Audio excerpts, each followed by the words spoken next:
ಎರಡೂವರೆ ವರ್ಷ ಅವರೇ ಎರಡೂವರೆ ವರ್ಷ ಅಂದಿಲ್ಲ ಅಂದರೆ ಡಿ ಕೆ ಶಿವಕುಮಾರ್ ಒಪ್ಕೊಂತ ಇದ್ರಾ? ಇಲ್ವಲ್ಲ. ಅವರೊಂದು ಕಮಿಟ್ಮೆಂಟ್ ಮೇಲೆ ಬಂದ ಮೇಲೆ ಒಪ್ಕೊಂಡಿರ್ತಾರೆ. ಇಲ್ಲ ಮುಖ್ಯಮಂತ್ರಿಗಳು ಮರ್ತಿದ್ದಾರೇನೋ ಗೊತ್ತಿಲ್ಲ.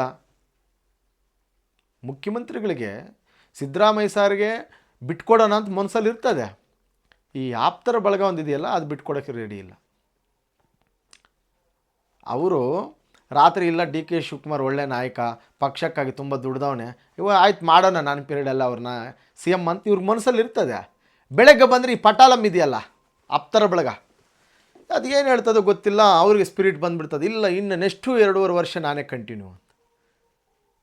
ಜನವರಿ ಫೆಬ್ರವರಿ ತನಕ ನೀವು ಹಂಗೆ ಹೇಳ್ಕೊಂಡು ಹೋಗ್ತಾ ಇದ್ದರೆ ತುಂಬ ಗಂಡಾಂತರ ಕಾಂಗ್ರೆಸ್ ಪಕ್ಷಕ್ಕೆ. ಅದೇನು ಅಂತಲ್ಲ ಆಮೇಲೆ ಗೊತ್ತಾಗುತ್ತೆ. ಯಾಕೆ ಶಿವಕುಮಾರ್ ಅವ್ರಿಗೆ ಮಾನ್ಯ ಉಪಮುಖ್ಯಮಂತ್ರಿ ಶಿವಕುಮಾರ್ ಅವ್ರಿಗೆ ತಾಳ್ಮೆ ಜಾಸ್ತಿ. ಈ ನಡುವೆ ಅವ್ರಿಗೆ ಪೇಷನ್ಸ್ ಜಾಸ್ತಿ ಆಗೋಗಿದೆ. ಮಾತು ಜಾಸ್ತಿ ಇಲ್ಲ, ಕಮ್ಮಿ, ಮೌನವಾಗಿರ್ತಾರೆ. ಮೊನ್ನೆ ಕೂಡ ಈ ಚರ್ಚೆ ನಡೆದಾಗ ಮುಖ್ಯಮಂತ್ರಿಗಳ ಮನೆಗೆ ಕರೆಸ್ಕೊಂಡು, ಇಲ್ಲ ಡಿ ಕೆ ಶಿವಕುಮಾರ್ ಅವರೇ, ನಾನು ನಿಮಗೆ ಬಿಟ್ಕೊಡ್ತೀನಿ ಮುಖ್ಯಮಂತ್ರಿ ಸ್ಥಾನನ, ನಾವು ಕಚ್ಚಾಡಿ ಬಿ ಜೆ ಪಿಯವರಿಗೆ ಆಹಾರ ಆಗೋದು ಬೇಡ ಆಯಿತಾ. ಈಗ ದೇವರಾಜ್ ಅರಸು ಸರ್ ಅಂತವರು 7.5 ವರ್ಷದ ಮೇಲೆ ಅದೆಷ್ಟೋ ತಿಂಗಳು ಪದವಿ ನಡೆಸಿ ರೆಕಾರ್ಡ್ ಬ್ರೇಕ್ ಮಾಡಿದ್ದಾರೆ. ಕರ್ನಾಟಕದಲ್ಲಿ ಇಲ್ಲಿ ತನಕ ಆ ಮುಖ್ಯಮಂತ್ರಿಗಳು ಯಾರೂ ಇಲ್ಲ. ಅಂಥ ಒಂದು ನಾಯಕನ ಜಾಗದಲ್ಲೇ ಇವತ್ತು ಅಹಿಂದ ವರ್ಗದಿಂದ ಮುಖ್ಯಮಂತ್ರಿ ಆಗಿರ್ತಕ್ಕಂಥ ನಮ್ಮ ಸಿದ್ದರಾಮಯ್ಯರವರು ಕೂಡ ಬಂದು ನಿಂತ್ಕೊತಾರಲ್ಲಿ. ಅವರಿಗೆ ಒಂದಷ್ಟು ಕಾಲಾವಕಾಶ ಬೇಕಾಗಿದೆ ಆ ದಿನಾಂಕವನ್ನು ಬ್ರೇಕ್ ಮಾಡಲಿಕ್ಕೆ. ಅವರಿಬ್ಬರ ಜೊತೆ ಏನೋ ಕಮಿಟ್ಮೆಂಟ್ ಆಗಿದೆ. ಈ ಇದ್ದವ್ರು ಸುಮ್ಮನೆ ಇರಲ್ಲ, ಬಿಟ್ಕೊಡ್ತಾರೆ. 100% ಬಿಟ್ಕೊಡ್ಬೇಕು. ಇಲ್ಲ ಬಿಟ್ಕೊಳ್ಳಿಲ್ಲ ಅಂದರೆ ಏನಾದರೂ ಆಗ್ಬೋದು. ಅದು ನಮ್ಮ ಯಾರು ಊಹೆ ಮಾಡೋಕ್ಕೆ ತುಂಬ ಕಷ್ಟವಾಗಿರ್ತಕ್ಕಂಥ ಪರಿಸ್ಥಿತಿ ಕಾಂಗ್ರೆಸ್. ಮತ್ತು ಮುಖ್ಯಮಂತ್ರಿಗಳು ಒಪ್ಕೊತಾರೆ, ಅವ್ರ ಜೊತೆ ಇದ್ದ ಆಪ್ತರಿಗೆ ಏನು ಸಂಕಟ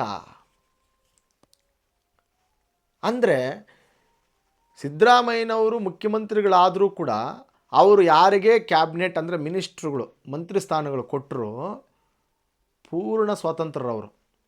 ಯಾವ ಮಂತ್ರಿ ಸ್ಥಾನವನ್ನು ಯಾವೊಬ್ಬ ವ್ಯಕ್ತಿಯನ್ನು ಕರೆದು ಚರ್ಚೆ ಮಾಡ್ತಕ್ಕಂಥ ವಿಚಾರ ಇಲ್ಲ. Full freedom.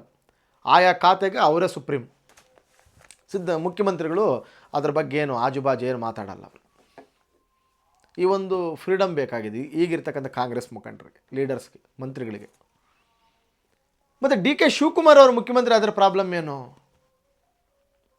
ಅವರು ಲೆಕ್ಕ ಕೇಳ್ತಾರೆ ಸಾಯಂಕಾಲ ಆದರೆ, ಯಾವ ಮಂತ್ರಿಗಳೇನು ಮಾಡಿದಾರ, ಯಾವ ಒಂದು ಖಾತೆಗಳಲ್ಲಿ ಏನೇನಾಗಿದೆ. ಅದು ಇಷ್ಟ ಇಲ್ಲ ಕೆಲವು ಮಂತ್ರಿಗಳಿಗೆ ಮತ್ತು ಇನ್ನೊಬ್ಬರಿಗೆ ಅಂತ. ಅವ್ರಿಗೆ ಗೊತ್ತಿದೆ ಎಷ್ಟೊಂದು ಆಕ್ರಮಣಕಾರಿ ನಾಯಕರು ಡಿ ಕೆ ಶಿವಕುಮಾರ್ ಅಂತೇಳಿ ಆ ಪಕ್ಷದವ್ರಿಗೆ ಗೊತ್ತಿದೆ. ಅದೊಂದು ಭಯ ಅವ್ರಿಗೆ.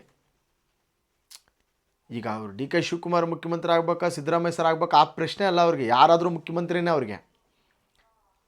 ಆದರೆ ಅವರಷ್ಟು ಫ್ರೀಡಮ್ ಇವ್ರ ಹತ್ರ ಇರಲ್ಲ.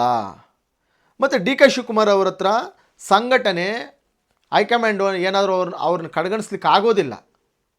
ಅವರ ಸಂಘಟನೆ ಪ್ಲಸ್ ಹಣಕಾಸಿನ ನೆರವು ಮತ್ತು ಎಷ್ಟೋ ಕೇಸುಗಳು, ಪಕ್ಷಕ್ಕೆ ಅವರು ಟೈಮ್ ಕೊಟ್ಟಂಗೆ ಅವರ ಒಂದು ಜೀವನ